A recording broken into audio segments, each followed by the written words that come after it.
Ya, meski beberapa hari terakhir pemirsa tensi antara Iran dan juga Israel mereda, namun peluang perang antara kedua negara ini masih terbuka lebar. Bahkan pemimpin Iran Ayatollah Ali Khamenei ini menyatakan sikap tegasnya yang tetap akan menghancurkan Israel dan menyebut apa yang dilakukan oleh Presiden Amerika Serikat Donald Trump justru memperkeruh konflik. Pertanyaannya pemirsa, apakah gencatan senjata antara kedua negara ini akan bertahan lama atau justru sebaliknya kedua negara justru memanfaatkan gencatan senjata sebagai jeda sementara? Kita akan bahas pemirsa bersama dengan narasumber yang akan kami perkenalkan satu persatu. Ini yang pertama di sebelah kanan saya ini sudah hadir pengamat Timur Tengah. Ada Mas Hasibullah Satrawi. Selamat malam Mas Hasib. Malam Mbak Vena. Sehat Mas Hasib? Alhamdulillah segar bugar. Wah mantap. Di sebelah Mas Hasib ini sudah hadir. Sudah lama ya kira saya bisa melihat kehadiran beliau. Ada Mas Khairul Umam, Direktur Pasca Sarjana Hubungan Internasional Universitas Paramadina. Selamat malam Mas Umam. Selamat malam Mbak. Assalamualaikum. Sehat? Alhamdulillah. All good.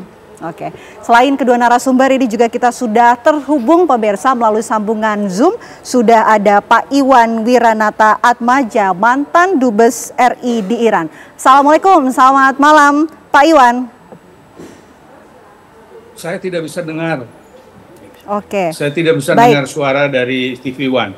Baik. Kita akan perbaiki komunikasi kita dengan Pak Iwan. Mungkin untuk membuka diskusi kita malam hari ini, saya mau terlebih dahulu ke Mas Umam. Mas Umam, kalau kita lihat situasi kan sudah mereda ya saat ini, gencatan senjata antara Iran dan juga Israel. Tapi pernyataan pidato yang kemudian disampaikan oleh Presiden Iran Ayatollah Ali Khamenei ini nampaknya justru membuat harapan perdamaian yang sebelumnya sempat terbuka malah semakin sempit begitu Mas. Apa yang Anda tangkap dari situasi terbaru saat ini? Iya, memang per hari ini kalau misal kita cermati situasi konflik itu memang masuk pada satu tahap yang kita anggap ini bagian dari stabilitas. Tetapi sekali lagi kalau misal dalam tradisi realisme itu ada stabilitas tapi basisnya dia temporer. Karena memang ada komitmen yang tidak pada tempatnya yang kemudian meletakkan eskalasi itu masih menjadi sesuatu yang sangat mungkin terjadi. Ditambah lagi masih kokohnya kecurigaan ekstrim dan juga akar konflik yang begitu mendalam dalam konteks Iran dan juga Israel. Karena ini basisnya asumsi-asumsi yang terbangun, persepsi-persepsi yang terbangun yang kaitannya dengan existential threat. Okay. Nah oleh karena itu ketika kemudian kemarin terjadi eskalasi, serangan, dan pada titik akhir kemudian masing-masing mengklaim bahwa mereka adalah bagian dari yang menang, maka ini menjadi indikasi kuat bahwa konflik ini akan menjadi laten. Dan eskalasi dalam konteks ketegangan lebih lanjut akan terjadi at any time, bergantung pada komitmen dari masing-masing pihak, termasuk juga backup dari kekuatan internasional yang tentu diharapkan bisa meredam. Tetapi kalau misal per hari ini, rasa-rasanya Iran ditempatkan pada satu posisi yang sudah tidak bisa percaya kepada organisasi internasional atau forum multilateral atau aktor internasional yang kemudian diharapkan bisa menjadi jembatan diplomasi dan juga dialog dalam konteks konflik ini. Nah, oleh karena itu memang situasinya menjadi agak pelik, bergantung pada komitmen masing-masing. Jika kemudian eskalasi antar pihak ini bisa ditekan dengan moderat, dengan baik, kita harapkan gencatan senjata ini bisa meredam situasi. Tetapi kalau misal kemudian masing-masing pihak kembali melakukan provokasi dan kemudian provokasi itu berlanjut sekali lagi dengan menggunakan instrumen kekuatan militer, saya pikir ini bisa kemana-mana. Nah, saya pikir ini menjadi ujian serius bagi Iran, Israel, dan tentu bagi leadership Amerika Serikat dalam konteks politik global.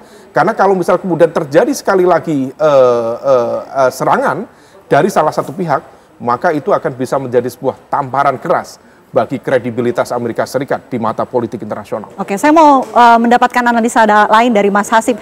Mas Hasib, ini kan gencatan senjata tengah berlangsung, tapi justru pernyataan yang disampaikan oleh Presiden Iran ini nampaknya juga makin mempertegas sikap Iran setelah mungkin gencatan senjata ini sudah tidak berlangsung. Kita tidak ingin itu terjadi. Tapi analisa Anda dari apa yang terbaru ini muncul nih apa? Adakah hal yang kemungkinan membuat perdamaian ini bisa terwujud dalam waktu dekat?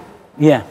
Sebenarnya kalau kita mengikuti secara cermat konflik ini, perang ini dari tanggal 13 Juni sampai sekarang tanggal 27, itu memang ada fase-fase yang tidak bisa kita abaikan. Nah, fase yang agak termutakhir yaitu dimulai dari fase kurang lebih perkembangan 50 jam sampai 80 jam setelah gencatan senjata diberlakukan pada tanggal 24 jam 11 siang waktu kita atau 7 waktu sana. Kenapa saya katakan begini? Pernyataan Ayatullah Khamenei ini muncul kurang lebih di jam 50 pasca gencatan senjata, dan ini pernyataan pertama kali yang disampaikan setelah panas-panasnya perang dan sudah mulai dimunculkan wacana Amerika dan Israel menargetkan perubahan rezim. Sebelum wacana itu muncul, itu sebenarnya Ayatullah Khamenei masih sering muncul ke publik, tapi setelah mulai ada wacana operasi ini akan mengancam rezim Iran, maka mulai beliau ini jarang menyampaikan statement. Dan baru kemarin persisnya kurang lebih di 50 jam setelah gencatan senjata beliau menyampaikan apa. Nah, oleh karena itu saya melihat setelah 50 jam setelah gencatan senjata dan sampai sekarang 80 jam, kalau dibikin tematik ya, sesuai dengan seleranya TV One, ini kurang lebih temanya menjadi ke depan adalah krisis nuklir Iran the series. Ini beda daripada sebelumnya. Kalau sebelumnya sudah menjadi kisah perang militer secara terbuka dan terbatas, ke depan dalam bacaan saya ini akan betul-betul menjadi sebuah dinamika. Judulnya adalah krisis nuklir Iran the series. Kenapa? Karena dinamika ini akan betul-betul menyedot perhatian banyak orang, menjadi tema dari satu waktu ke waktu yang lain, dan akan menjadi tarik ulur. Kenapa tarik ulur? Terutama bagi Iran, tadi disampaikan oleh Mas Umam. Iran ini saya nyebut dalam beberapa kesempatan 2 kali menjadi korban dari strategi 2 tangannya Trump. Apa itu strategi 2 tangannya Trump? Dari satu kanan dia pakai pendekatan diplomasi, tapi tangan yang lain dia menghajar pakai militer. Pertama nggak diakuin, itulah serangan 13 ya, nggak diakuin, ini Israel sepihak, kami nggak ada hubungan. Lalu kemudian lanjut ketika Trump mengambil opsi melakukan serangan langsung Amerika pada tanggal 22 Juni kemarin. Konteksnya juga sama. Saat itu Iran sudah berunding dengan negara-negara di Eropa. Ada Prancis, ada Inggris, dan perwakilan Eropa langsung yang hadir di situ. Baru selesai berunding, malamnya ternyata Trump sudah ngambil keputusan hajar langsung fasilitas nuklirnya Iran. Jadi itu yang saya bilang korban kedua daripada penggunaan strategi 2 tangan yang dimainkan oleh Trump. Nah, nampaknya Iran sangat hati-hati dan cukup trauma dengan ini semua. Karena itu kalau kita baca perkembangannya, kisaran di antara 50 sampai 80 jam setelah gencatan senjata, misalkan yang terbaru disampaikan oleh Menlu Iran, beliau menyampaikan kita belum komit untuk kembali ke perundingan. Padahal Trump sudah sangat maju mengatakan akan segera kembali pada intinya dari bacaan Anda ini belum komit dengan adanya perundingan tersebut. Oke, saya mau ke Pak Iwan kalau gitu. Pak Iwan, sebagai orang yang pernah memahami tentunya bagaimana karakteristik dari Iran, tentu Anda memahami apa yang terakhir dikatakan statement yang disampaikan oleh Presiden Iran Ayatullah Ali Khamenei. Apakah memang ini juga sudah dikatakan sebagai sikap berikutnya secara tegas disampaikan oleh Presiden Iran bahwa gencatan senjata ini hanya bersifat jeda sementara dan kembali nanti akan kembali memanas begitu situasinya Iran dengan Israel. Bacaan Anda seperti apa? Terima kasih Mbak Pena. Tapi kalau diizinkan, bolehkah saya flashback ke belakang sebentar untuk silakan memahami kenapa kok ada selalu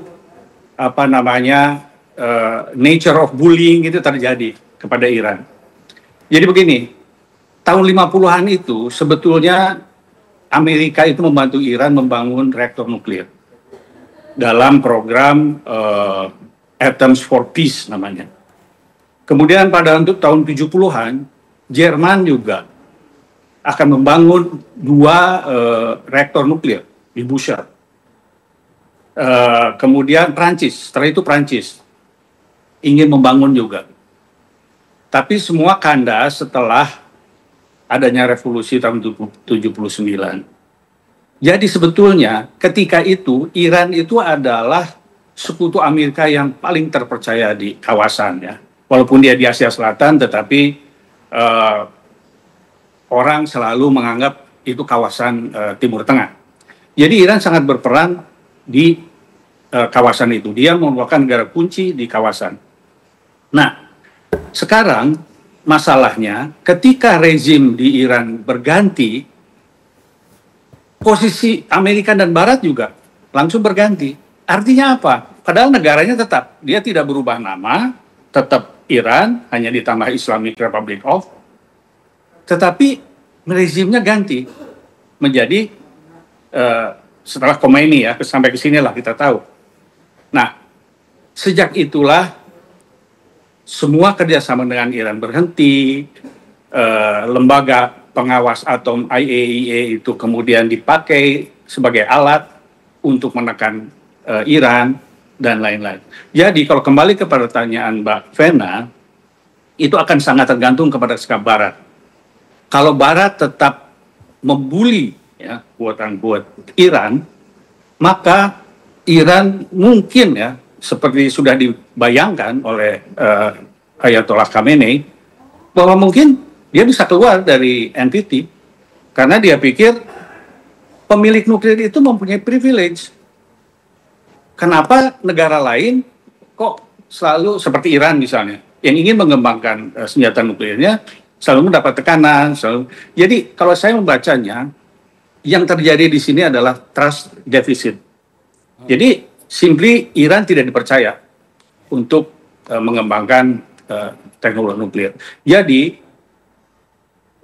perang berlanjut atau tidaknya itu akan tergantung dari bagaimana sikap Barat terhadap Iran. Terlepas dari komitmen gencatan senjata atau tidak, itu Iran akan melihat dari overall picture-nya, bukan hanya penggalan-penggalan. Jadi Iran akan melihat bagaimana masa depan dia, bagaimana perlakuan Barat terhadap dia. Karena gencatan senjata dengan Israel itu hanya ya quote-unquote itu adalah percikan-percikan yang dasarnya adalah ketidakpercayaan Amerika dan Barat terhadap Iran. Oke, baik. Bisa disimpulkan apa yang dikatakan oleh Pak Iwan, ini semua tergantung Barat. Tapi yang menarik lagi ketika gencatan senjata antara Iran dan juga Israel ini tengah berlangsung, Israel justru menyerang Gaza. Front berubah menjadi semua disasarkan kepada Gaza. Apa yang terjadi? Kita akan kupas tuntas pemirsa usai jeda. Apa kabar Indonesia Malam akan kembali untuk Anda.